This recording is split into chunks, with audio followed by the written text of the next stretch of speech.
Welcome, curious minds, to another deep dive. Today we're plunging into a really fascinating topic, one that's sparked just immense conversation over the years. We're talking about the law of attraction, the basics of the teachings of Abraham by Esther and Jerry Hicks. Now, this isn't just any book, is it? It's pitched as this powerful guide for personal transformation. Promises to explain how you can use the law of attraction to manifest your dream life, and it's definitely made waves. Oh, absolutely. I mean, you just glance at its Amazon page and it tells a story. A pretty remarkable 4.6 out of 5 stars. Wow. Yeah, from over 6,500 ratings. That alone tells you something about its impact, right? How many people have picked this up, engaged with it? So our mission today is, well, to really dive deep, unpack the core concepts in the book, look at what readers are actually saying, the good and the bad, and explore how these teachings are supposed to work in, the real world. Right. Think of this as your shortcut to understanding the buzz around the law of attraction, straight from this foundational text and the experiences of people who've tried it. Okay, let's unpack this then. At its heart, this law of attraction, as Abraham Hicks presents it, it's built on a premise that sounds simple, but it's actually quite profound. That which is like unto itself is drawn. We've all heard birds of a feather flock together. Mm-hmm. Well, this book says that's not just a saying. It's a universal, immutable law. Governs everything coming into your life, wanted or unwanted. It's all about vibrational alignment, basically, like it tracks like, vibrationally speaking. What's really fascinating is how the book, which, as the story goes, is channeled through Esther Hicks from these non-physical entities called Abraham, aims to explain these, omnipresent laws in really clear, pretty accessible terms. Accessible. Yeah. The claim is, if you understand these laws and you kind of undergo the consciousness shifts they talk about, it can, take the guesswork out of daily living. It promises to guide you to joyously be or do or have anything you desire. But the key is consciously aligning your energy first, becoming a deliberate creator. So it's structure then. It's not just theory. Oh yeah, it's structured. Starts with our path to the Abraham experience that sets the scene, how Esther and Jerry first received these teachings. Then there's a core section defining the universal laws. That's the bedrock. Okay. And after that, it gets into specific practices. Things like the law of attraction itself, explained in depth. Then the science of deliberate creation, which sounds very practical, very hands-on. Right, like a method. Exactly. And the art of allowing, which is about releasing resistance. And finally, segment intending, which hints at a structured way to approach your day. Just the titles make you curious about the actual steps, moving beyond theory into daily practice. Okay, so let's talk about that practice. The science of deliberate creation.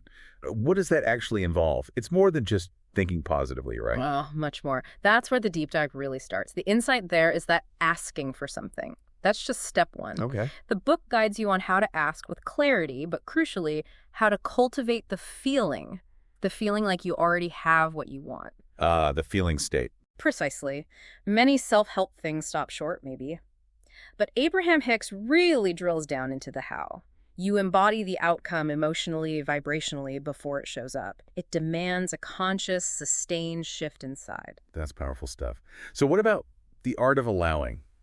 Sounds almost passive, letting things happen. Yeah, it sounds that way, but it's actually anything but passive.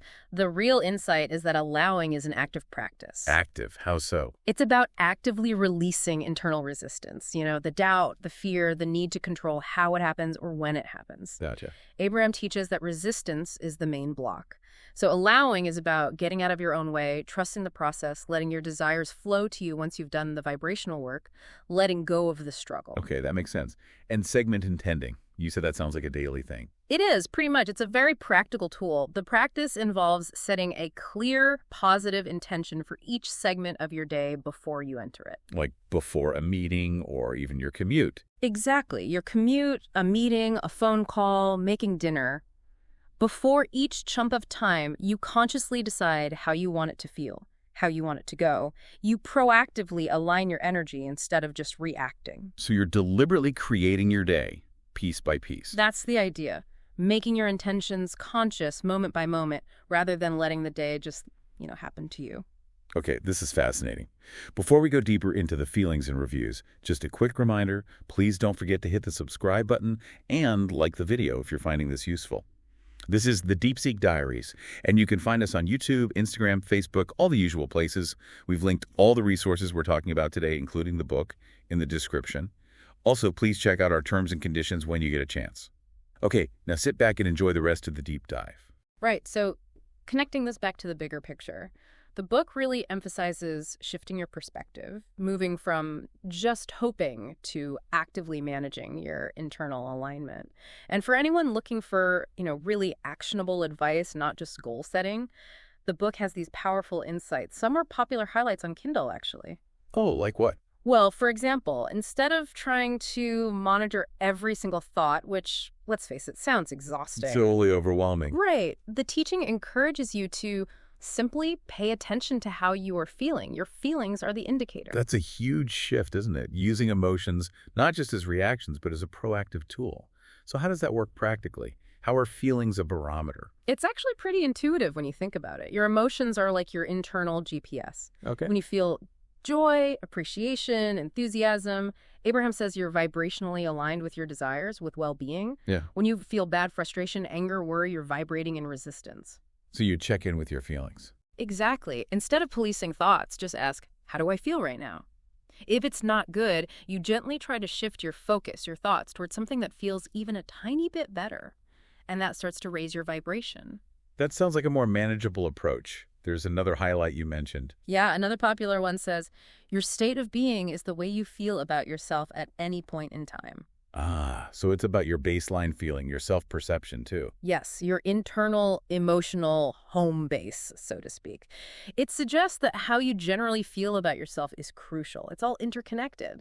But how do you cultivate that? That feeling of already having it, or just that positive state of being? Does the book give exercises? Oh, yes, it does. It's not just feel good. There are specific processes, like the rampage of appreciation, where you deliberately list things you appreciate, big or small, just to flood yourself with good feelings and raise your vibration. Okay, I've heard of that one. Or the focus wheel process. That helps you systematically shift your focus on a topic from negative towards positive, finding aspects that feel good, allowing your vibration to rise gradually. These are concrete tools for shifting your feeling state. Got it. And what about that quote on influencing others? The greatest gift is the gift of your expectation of their success. That's intriguing. It really is, isn't it? It ties your own vibration into how you perceive and potentially influence your environment, including other people. How so? It points to the power of your belief, your vibrational alignment, not just for you, but how you extend that energy. When you genuinely hold an expectation of success or well-being for someone else, in the Abraham framework, you're adding positive energy to their vibrational mix. So you become a positive influence energetically. Kind of, yeah. You're contributing positively to their reality, potentially helping them align too. It's quite a concept. And Jerry Hicks himself, one of the authors, apparently said after applying this stuff, simply, this works, like a personal testament to its everyday practicality. Right, the proof in the pudding for him. So, okay, let's talk about the readers. What does this all mean for them? Over 6,500 ratings. That's a lot of feedback. You said overwhelmingly positive. Yeah, the overall sentiment on Amazon is definitely strong. People call it thoroughly enjoyable and thought-provoking.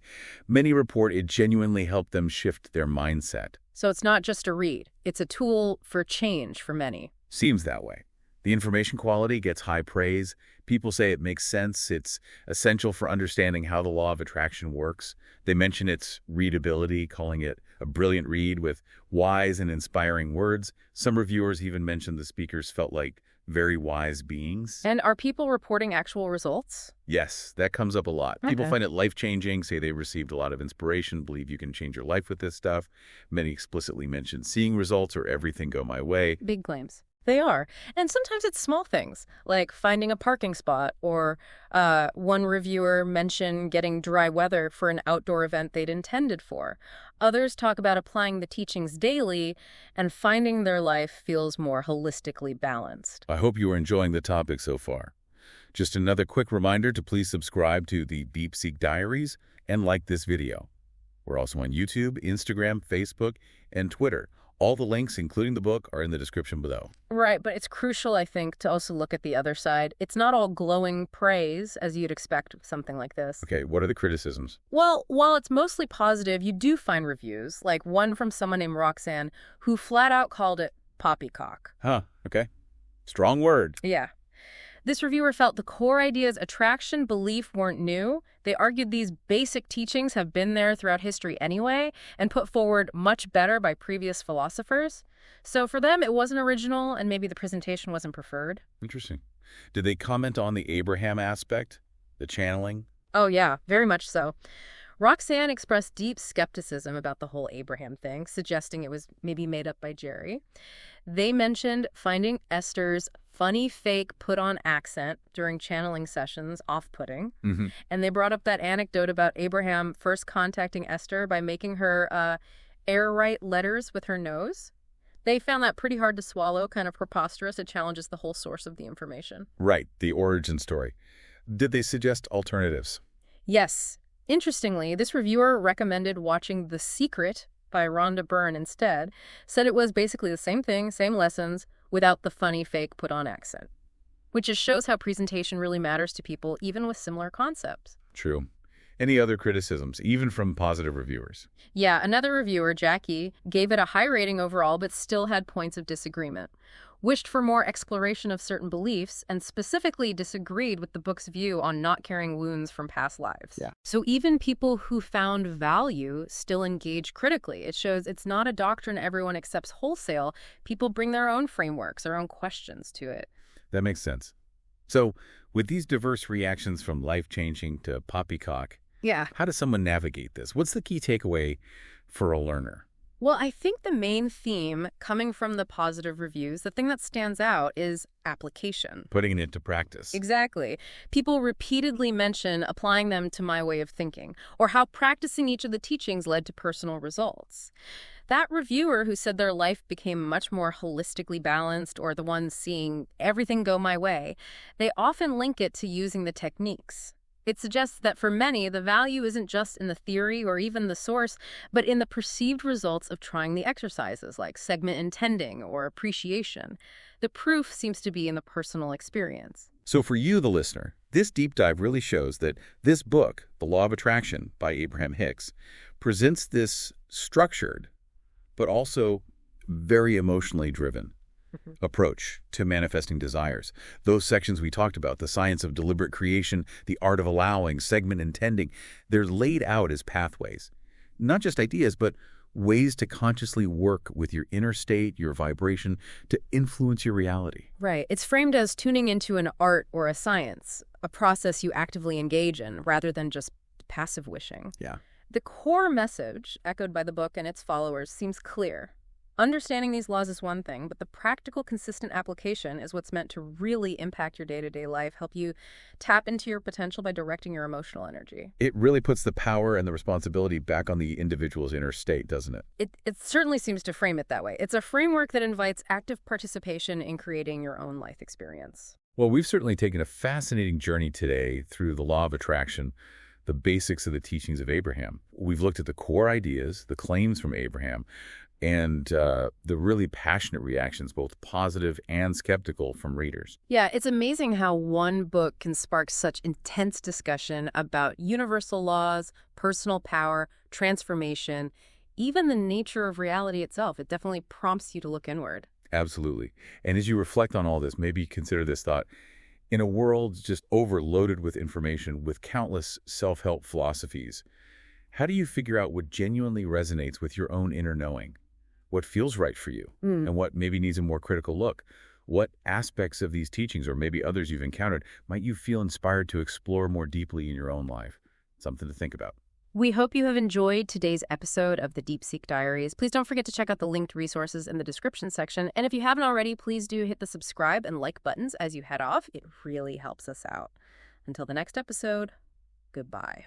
Goodbye.